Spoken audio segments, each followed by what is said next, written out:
فاضل بریلوی رحمۃ اللہ علیہ فرماتے ہیں کہ قیامت میں منظر اس طرح کا ہوگا کہ نبی پاک ہمارے آگے آگے چلیں گے اور ہمیں اللہ کی رحمت کی خوشخبری سناتے جائیں گے، اور جب حضور یہ خوشخبریاں سنائیں گے تو حضور کے لبھہ مبارکہ سے پھول گریں گے اور ہم ان کو اٹھاتے جائیں گے۔ فرماتے ہیں خود تو وہ تھوڑی دیر کے لیے روئیں گے اللہ کی بارگاہ میں کہ یا اللہ انہیں معاف کر دے، خود روئیں گے لیکن ہمیں ہنسا دیں گے۔ پیش حق مجدہ شفاعت کا سناتے جائیں گے، آپ روتے جائیں گے پر ہم کو ہنساتے جائیں گے۔ اور باغ جنت میں محمد صلی اللہ تعالی علیہ وسلم، باغ جنت میں محمد مسکراتے جائیں گے، پھول رحمت کے گریں گے ہم اٹھاتے جائیں گے۔ حشر تک ڈالیں گے ہم پیدائش مولا کی دھوم، اور مثل فارس نجد کے قلعے گراتے جائیں گے۔ اور کیا ذوق بیان کیا، فرمانے لگے خاک ہو جائیں عدو جل کر مگر ہم تو رضا، دم میں جب تک دم ہے ذکر ان کا سناتے جائیں گے۔ جب تک سانسوں کی ڈوری چل رہی ہے، دم میں جب تک دم ہے ذکر ان کا سناتے جائیں گے۔ اللہ تبارک و تعالیٰ نے ہمارے محبوب کریم علیہ السلام کو دنیا میں بھیجا تو فرمایا یا ایھا الناس قد جاءکم برہان من ربکم، اے لوگو تمہارے پاس تمہارے رب کی دلیل آ گئی ہے۔ اللہ تبارک و تعالیٰ نے محبوب پاک علیہ السلام کو سراپا دلیل بنا کے بھیجا۔ باقی انبیاء کرام علیہم السلام کے پاس بھی اپنی نبوت کے دلائل کے طور پر بے شمار معجزات تھے، اور حضور کریم علیہ السلام کے تو پورے وجود کو ہی اللہ نے معجزہ بنایا ہے۔ اور نبی پاک صلی اللہ تعالیٰ علیہ وآلہ وسلم کی نبوت کی دلیلیں، حضور کے رسالت کے مستحکم دلائل جگہ جگہ آپ کو ملیں گے۔ سب سے پہلی چیز تو یہ سمجھنے والی ہے کہ نبی پاک علیہ السلام نے جس چیز کو سب سے پہلے اپنی نبوت کی دلیل کے طور پر بیان فرمایا وہ حضور کا کردار ہے، سیرت ہے، عمل ہے، حضور کا لوگوں کے ساتھ رویہ ہے۔ نبی پاک علیہ السلام کی تبلیغ کے 3 دور ہیں۔ ایک تو حضور نے اپنے قول سے تبلیغ فرمائی ہے، وہ 40 سال کی عمر سے محبوب نے اعلان فرمایا اور تبلیغ کی۔ اور ایک نبی پاک صلی اللہ تعالیٰ علیہ وسلم بالواسطہ حضور کی تبلیغ ہے جو آج تک جاری ہے۔ امت کے علماء، مشائخ، مبلغین حضور کے دین کو آگے پھیلا رہے ہیں، تو دراصل یہ بھی تبلیغ رسول پاک علیہ السلام ہی کی تبلیغ۔ اور ایک حضور کی تبلیغ کا دور ہے، حضور کی پیدائش سے لے کر ولادت مبارکہ سے لے کر حضور علیہ السلام کے اعلان نبوت تک۔ اس دوران نبی پاک نے جو تبلیغ فرمائی ہے وہ اپنے کردار سے فرمائی ہے۔ عرب کا وہ معاشرہ جو بڑا میلا کچیلا گدلا ہو چکا تھا، جس کے اندر سراسر مادہ پرستی کا زور تھا، جس کے اندر لوگ انسانوں کی خرید و فروخت کرتے تھے، جس کے اندر بیٹیوں کو زندہ دفن کر دیتے تھے، جس کے اندر جو آدمی جتنا زیادہ مضبوط ہوتا تھا اتنا زیادہ لٹیرا بن جاتا تھا، اس معاشرے کے اندر رسول کریم علیہ السلام نے 40 سال گزارے، اور اس طرح گزارے کہ جو بیگانے بھی تھے وہ بھی کہا کرتے تھے یہ صادق ہیں، یہ امین ہیں۔ اور جب حضور نے اعلان نبوت کیا تو فرمایا، یہ قرآن مجید کے لفظ ہیں، فرمایا فَقَدْ لَبِثْتُ فِيكُمْ عُمَرًا مِّن قَبْلِهِ أَفَلَا تَعْقِلُونَ، میں تمہارے بیچ عمر کا ایک حصہ گزار چکا ہوں، تمہیں عقل نہیں ہے، شعور نہیں ہے۔ نبی کریم علیہ السلام نے اپنے کردار کو، اپنے عمل کو اپنی نبوت کی دلیل کے طور پر بیان فرمایا۔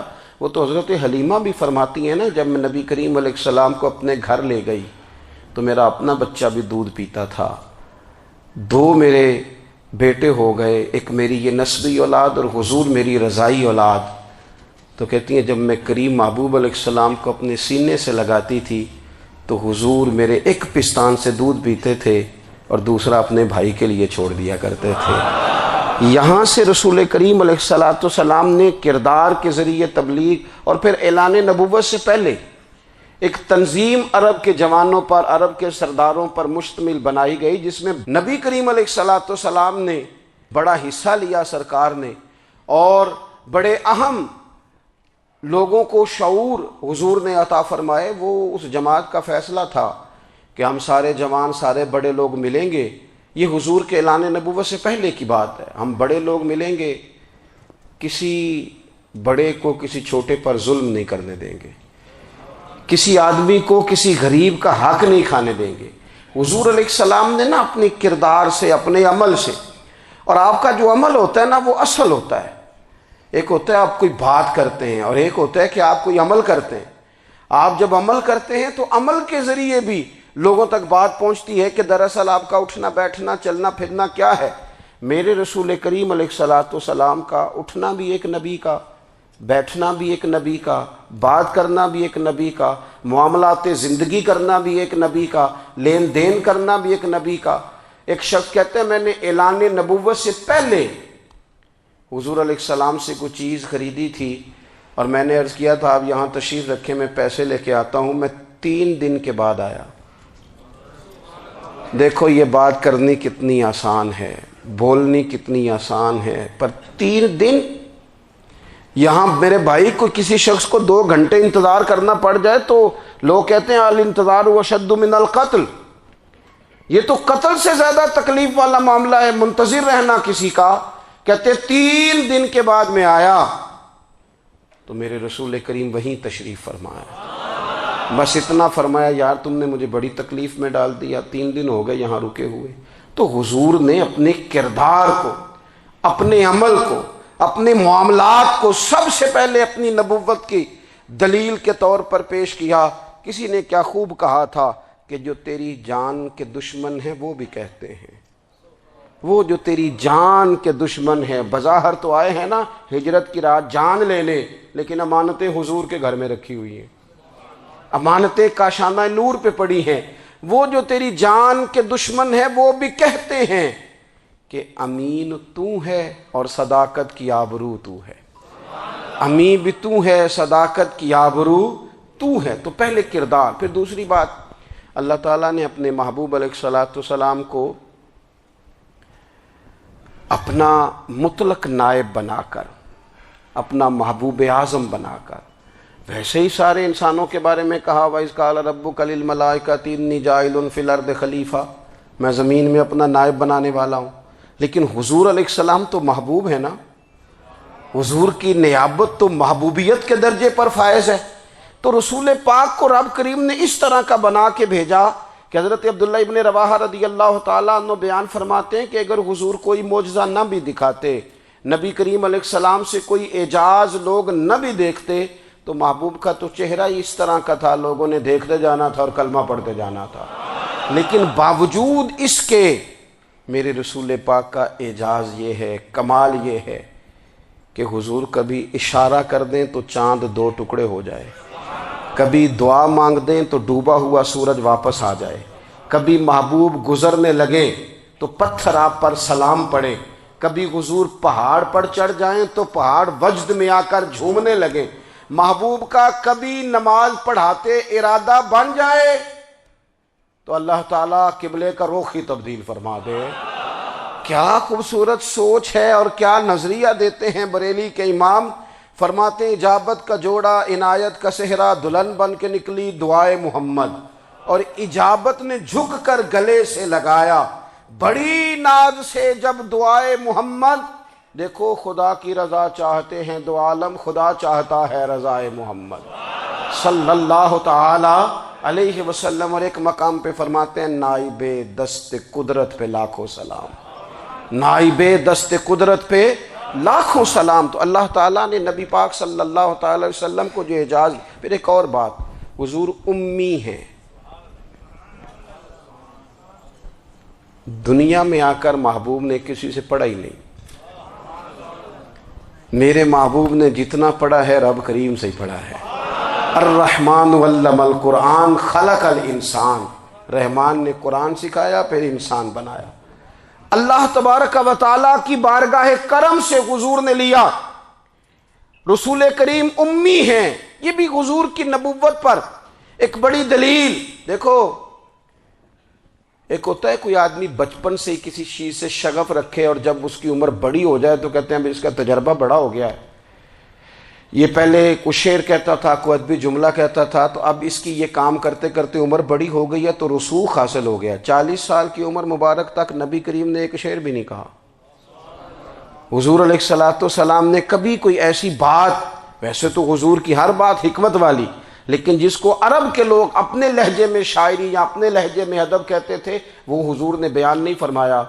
لیکن جب 40 سال کی عمر میں اعلان نبوت کیا تو پھر بڑے بڑے فصیح و بلیغ، بڑے بڑے سیانے طفیل بن عمرو کہتے ہیں کہ اس شخص کو بھی میں نے دیکھا جسے بڑا ناز تھا اپنی فصاحت اور بلاغت پر، اور جب وہ حضور کے پاس آیا اور اس نے آ کے کچھ باتیں کی تو محبوب خاموشی سے سنتے رہے، اور جب وہ چپ کر گیا تو میرے کریم نے صرف سورہ فاتحہ پڑھی۔ کبھی اٹھتا تھا، کبھی بیٹھتا تھا، کبھی غور کرتا تھا، کبھی دائیں جاتا تھا، کبھی بائیں جاتا تھا، پھر کہنے لگا بتاؤ نا کلام کس کا ہے؟ فرمایا اس رب کا، اس رب کا، اس رب کا جس کا میں رسول بن کے آیا ہوں۔ نبی کریم صلی اللہ تعالی علیہ وسلم امی ہیں، لیکن حضور نے کائنات کے رازوں سے پردے ہٹا دیے، نبی کریم نے جینے کے سلیقے بتا دیے، حضور نے ہر شخص کو اس کے مقصد حیات سے آگاہ کر دیا۔ نبی کریم علیہ السلام نے وہ فلسفہ حیات بیان کیا کہ لوگوں کو صرف جینے میں ہی مزہ نہیں آیا، مرنے میں بھی مزہ آنے لگا۔ لوگ آگے بڑھ بڑھ کے جانیں پیش کرنے لگے، اپنی اولادیں قربان کر، جو فلسفیوں سے کھل نہ سکا اور نکتہ وروں سے حل نہ ہوا، وہ راز ایک طیبہ والے نے بتلا دیا چند اشاروں میں۔ محبوب کریم امی ہیں، لیکن حضور نے اس طرح دنیا کو سکھایا، اس طرح دنیا کو پڑھایا، اس طرح حضور نے علم کے چراغ اور دیپ روشن کیے کہ قیامت تک جسے روشنی ملے گی نا، اسے صرف دروازہ مصطفیٰ سے ملے گی، اسے رسول کریم علیہ السلام کے در دولت سے ملے۔ کچھ لوگوں نے کہا یہ اپنے پاس سے آیات بنا کے لاتے ہیں، اپنے گھر میں بیٹھ کے دعوے کر لینا تو کوئی مشکل کام نہیں نہ ہوتا، سارے لوگ ہی کر لیتے ہیں۔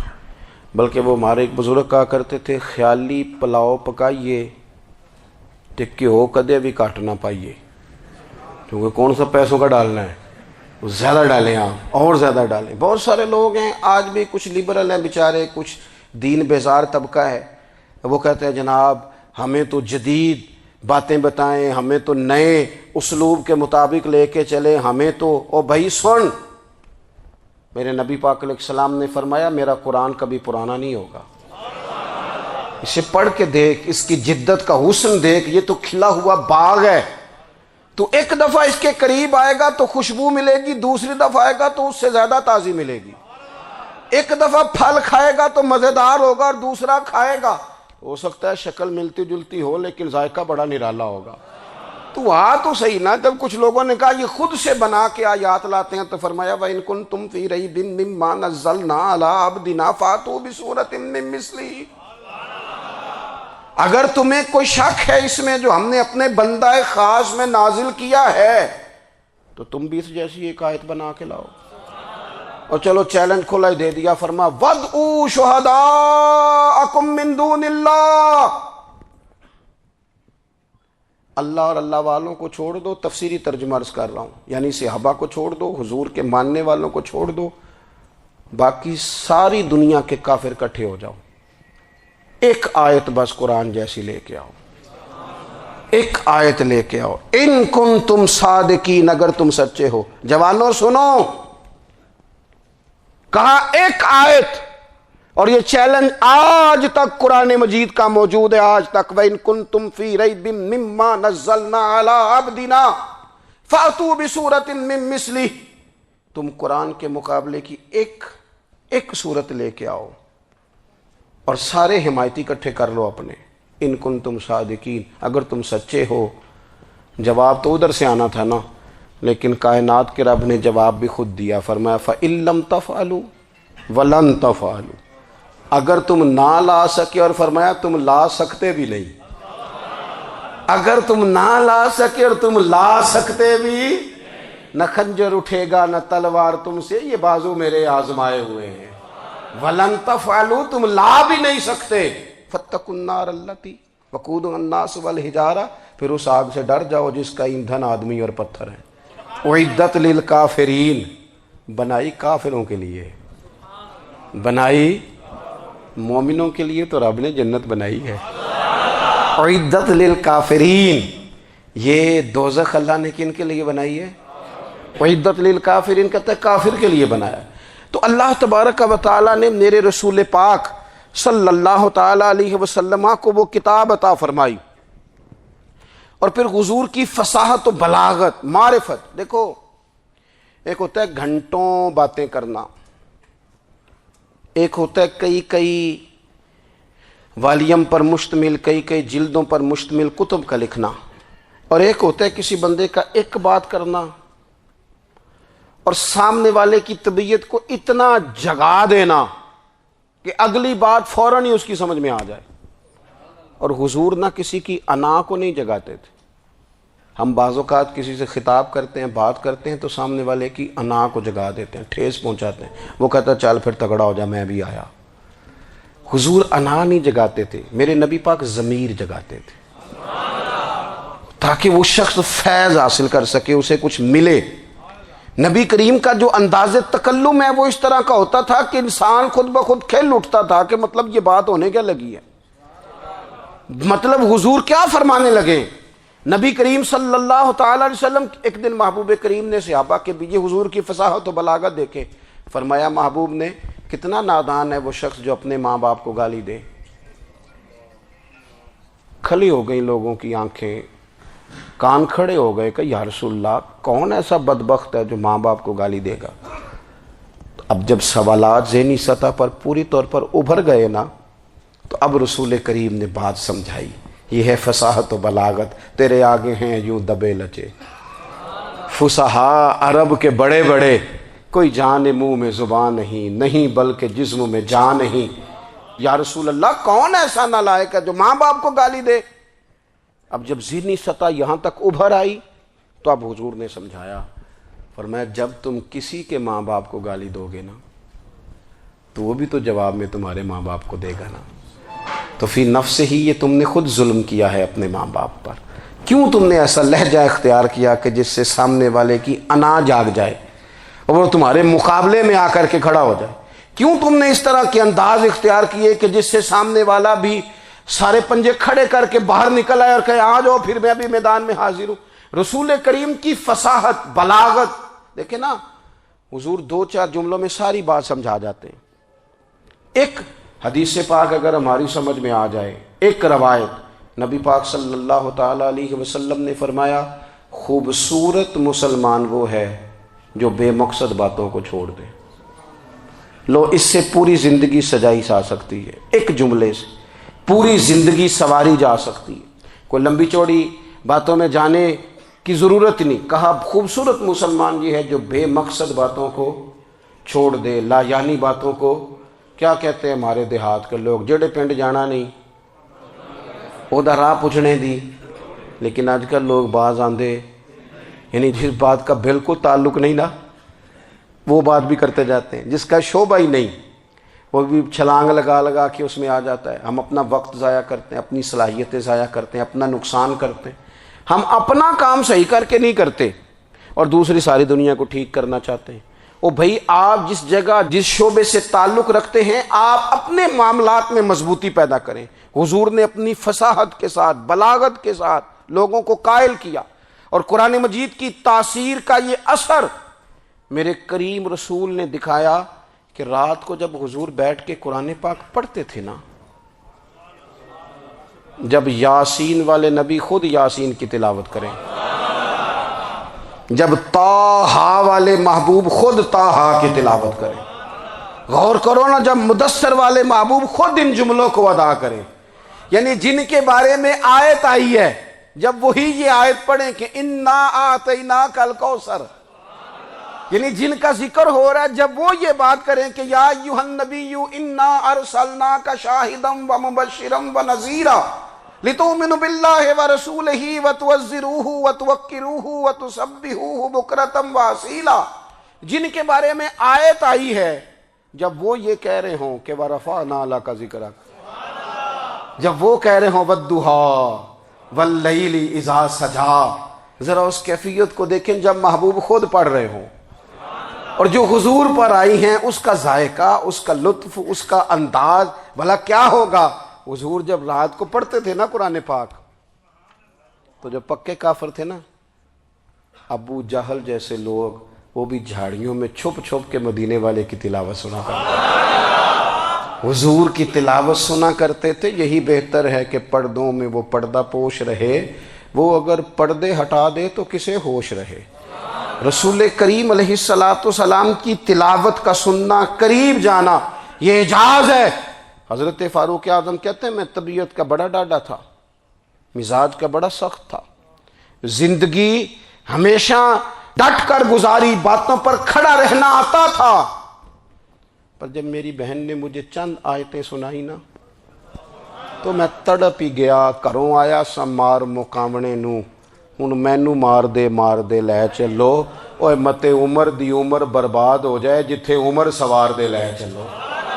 یہ اعجاز ہے رسول کریم صلی اللہ تعالی علیہ وسلم پر نازل ہونے والی کتاب کا۔ پھر حضور نے خبریں دی، نبی پاک نے خبریں دی۔ حضور نے فرمایا روم فتح ہوگا، وہ ہوا۔ نبی کریم علیہ السلام نے فرمایا شام فتح ہوگا، تو شام فتح ہوا۔ فرمایا ایران فتح ہوگا، تو ایران فتح ہوا۔ سراقہ بن مالک کہتے ہیں ایک گاؤں پر بھی مسلمانوں کی حکومت نہیں تھی، ایک گاؤں پر۔ حضور مکہ مکرمہ سے نکل رہے تھے، مدینہ طیبہ تشریف لے جا رہے تھے، ابھی راستے میں تھے، میں 100 سرخ اونٹوں کے لالچ میں معاذ اللہ حضور کو گرفتار کرنے پہنچ گیا۔ محبوب نے حکم دیا، حضور کا معجزہ میں نے آنکھوں سے دیکھا، میرا گھوڑا زمین میں دھستا چلا گیا، میں نے معافی مانگی، حضور نے معاف کر دیا۔ میں نے سمجھا اچانک ہو گیا ہے۔ یہ منوانا بھی بڑا مشکل کام ہے۔ شجر و حجر پہچان گئے، انسان کی نظروں میں شاکی رہا۔ یہ کچھ ایسے لوگ ہیں جن کو منوانا توبہ توبہ، ماننے کو تیار نہیں، دیکھ دیکھ کے بھی ماننے کو تیار ہے نہیں، ماننے کو تیار ہی نہیں۔ کہتے ہیں کہ میں نے پھر چاہا آگے بڑھنا، تو پھر زمین کے اندر میرے گھوڑے کے پیر دھنسنے لگے، پھر معافی مانگی۔ کریم تیرے معاف کرنے کی ادا پہ بھی قربان جائیں۔ یہ نہیں فرمایا کہ تو بار بار یوں ہی کرتا ہے، فرمایا معافی مانگتا ہے، جا میں نے معاف کیا۔ کہتے ہیں 3 دفعہ میں آگے بڑھا، 3 دفعہ حضور نے معاف کیا، تو مسکرا کے فرمانے لگے تو یہاں مجھے گرفتار کرنے آیا ہے، وہ کیسر روم کا علاقہ فتح ہوگا۔ وہ کنگن جو پہنتا ہے نا ہاتھوں میں، بادشاہ کے کنگن معروف ہیں، وہ تیرے ہاتھوں میں آئیں گے۔ اللہ کرے آپ سمجھیں۔ یہ جو لوگ ڈری ڈری سہمی اور ہمارے بچے مایوسی کی معاذ اللہ باتیں کرتے ہیں، وہ دیکھیں حضور کس طرح کی گفتگو فرماتے ہیں۔ ابھی ایک گاؤں پر بھی اسلام کی حکومت نہیں، لیکن حضور کا خبر دینے کا انداز۔ کریم فرمانے لگے وہ کیسر روم کے جو کنگن ہوں گے وہ تیرے ہاتھوں میں آئیں گے۔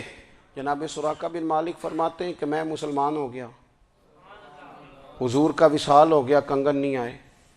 حضرت ابوبکر صدیق کا وصال ظاہری ہو گیا، کنگن نہیں آئے۔ جناب عمر کا دور آ گیا، سراقہ بوڑھے ہو گئے۔ کوئی بندہ پوچھتا نا کہ اب تو عمر ڈھل گئی ہے، زندگی کا پتہ نہیں، کہنے لگے نہیں میں نہیں جاتا،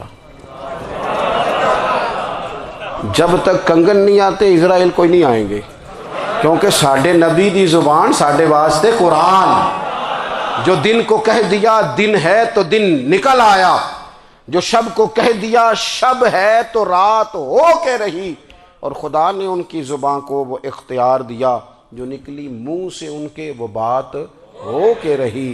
اور فاضل بریلوی کا تو انداز ہی پھر انوکھا ہے نا، وہ تو کہتے ہیں وہ زبان جس کو سب کن کی کنجی کہے، جس کو سب کن کی کنجی کہیں، اس کی نافذ حکومت پہ لاکھوں سلام۔ کہنے لگے نہیں آتے حضرت اسرائیل، فکر نہ کرو، بوڑھے ہو گئے تھے، نکلنا گھر سے بند کر دیا تھا، حضرت عمر کا دور تھا، کنگن آ گئے۔ حضرت فاروق اعظم نے ان کے پوتوں سے، نواسوں سے، بچوں سے کہا جاؤ بلا کے لاؤ، کہا دادا جان بوڑھے ہیں، فرمایا تم کان میں کہہ دینا کنگن آ گئے، پھر تم دیکھنا تو صحیح۔ پھر حضرت سراقہ آئے، حضور نے جو خبریں دیں، نبی پاک علیہ السلام نے جو گزشتہ قوموں کے احوال بیان کیے، اور پھر میرے نبی پاک علیہ السلام نا دنیا میں عزتیں دینے آئے، عزتیں۔ یہ مزاج ہمیں کم کرنا چاہیے، یہ جو ہم ساری زندگی اس کام میں لگا دیتے نا، کسی کو نیچا کیسے دکھانا ہے، یہ انداز حضور نے نہیں ہمیں دیا۔ اب دیکھو حضور تشریف لائے تو ہمیں پتہ چلا کہ حضرت یوسف جیسا سونا کوئی نہیں، حضور تشریف لائے تو ہمیں پتہ چلا کہ حضرت داؤد جیسی خوبصورت آواز کسی کی نہیں، حضور تشریف لائے تو ہمیں پتہ چلا کہ جناب عیسیٰ علیہ السلام کا فقر اختیاری کس طرح کا تھا، محبوب تشریف لائے تو ہمیں پتہ چلا کہ حضرت موسیٰ کا جلال کس طرح کا تھا۔ یہ تو حضور آئے تو نبی پاک علیہ السلام نے اس کی بھی عظمت بیان کی، اس کی بھی شان بیان کی، حضور نے بتایا کہ ابو بکر صدیق کی شان کیا ہے، فاروق اعظم کا مرتبہ کیا ہے، عثمان غنی کی حیا کیا ہے، مولا علی کی شجاعت کیا ہے، اہل بیت نبوت کی عظمت کیا ہے۔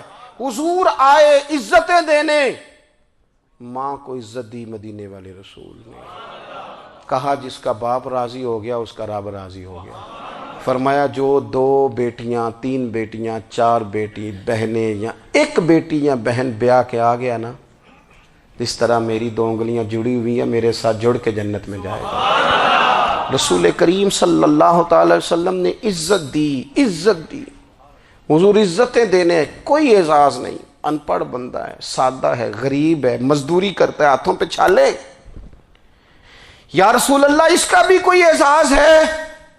قربان جائیں، میرے کریم نے عزت دی، فرمایا محنت کر کے روزی کمانے والا تو اللہ کا دوست ہے، یہ اینٹیں اٹھانے والا، یہ مشقتیں کرنے والا، یہ صبح دیہڑی پہ جانے والا، یہ بیچارہ جو اچار سے روٹی کھاتا ہے، تو نے ہر شخص کی قسمت میں یہ عزت لکھی اور آخری خطبے کی صورت میں وصیت لکھی۔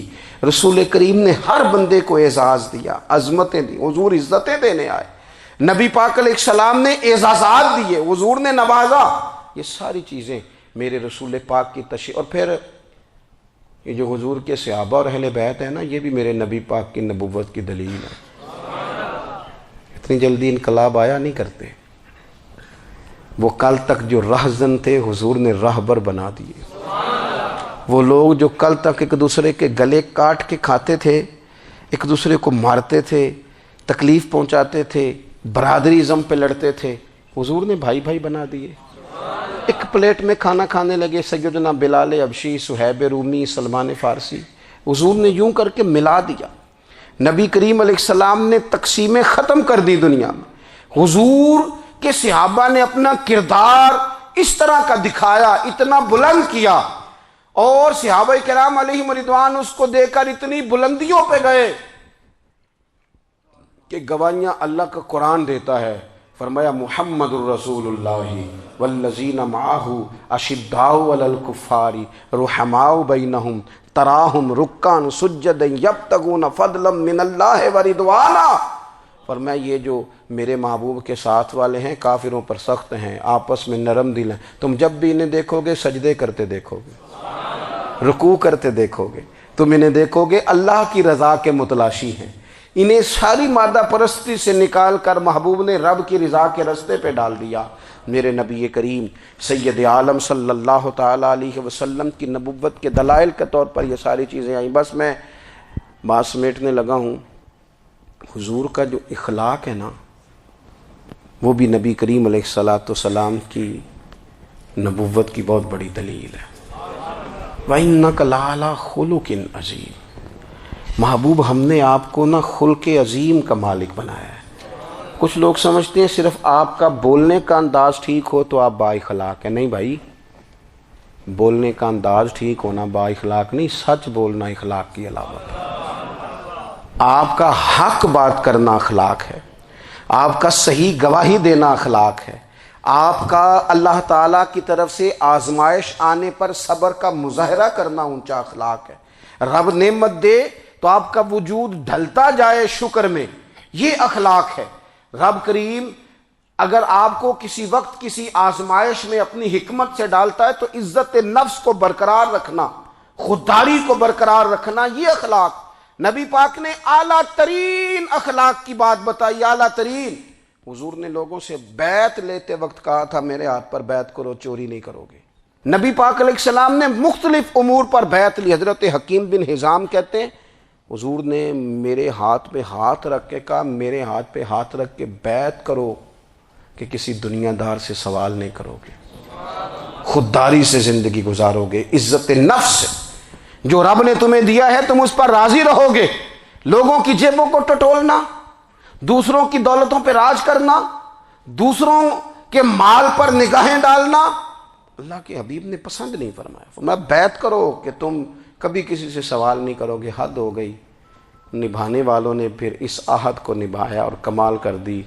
حضرت حکیم بن حزام گھوڑے پہ بیٹھے تھے، ہاتھ میں درہ تھا، وہ زمین پہ گر گیا، قریب غلام کھڑا تھا، حضرت حکیم بن حزام خود گھوڑے سے اترے، درہ اٹھایا، دوبارہ گھوڑے پہ بیٹھے۔ غلام عرض کرنے لگا حضور مجھے بتا دیتے میں اٹھا کے دے دیتا۔ آنکھیں چمک اٹھیں، فرمانے لگے کیسے بتا دیتا، اپنے رسول سے وعدہ کیا ہے کبھی کسی سے سوال نہیں کروں گا، کبھی سوال نہیں کروں گا۔ اللہ کے محبوب نے ہمیں اعلیٰ اخلاقی قدروں کی بات ہمیں سکھائی ہے۔ ہم دیکھتے ہیں کہ بڑی جلدی 2 4 5 لوگوں کے غصہ دلانے پر ہم ساری اخلاقی حدوں کو کراس کر جاتے ہیں۔ دوستو ہمارا ایک ویژن ہونا چاہیے، ہمارے ذاتی رویے بڑے معتبر ہونے چاہیے، لین دین کے معاملات کے اندر مسلمانوں کو بڑا صاف ستھرا ہونا چاہیے۔ ہمیں اپنی معاشی زندگی میں روزمرہ کے معاملات میں ہماری توجہات کا مرکز صرف اللہ رسول کی ذات ہونی چاہیے۔ رب کریم نے اپنی حکمت سے کسی کو کتنا دیا ہے یہ اس کی حکمت کے تقاضے ہیں، ہمیں اس نے جس رنگ میں جس حال میں رکھا ہے ہمیں اپنے رب کی رضا پر بہت زیادہ مطمئن ہونا چاہیے۔ اچھا پھر ایک اور بات، جن چیزوں کو ہم نے دکھ بنایا ہے نا یہ تو وہاں دکھ تھا ہی نہیں، مہینہ مہینہ چولہا نہیں جلا، لیکن کسی جگہ اظہار غربت ہے حضور کی اولاد پاک کا یا صحاب کا یا ازواج کا، مہینہ مہینہ چولہا نہیں جلا۔ لیکن یہ اخلاق عالیہ کا حسن دیکھو، اپنے گھر مہینہ مہینہ چولہا نہیں جلا، جو مانگنے آیا اسے جھولی بھر کے عطا فرمایا، کوئی دروازے سے خالی نہیں گیا۔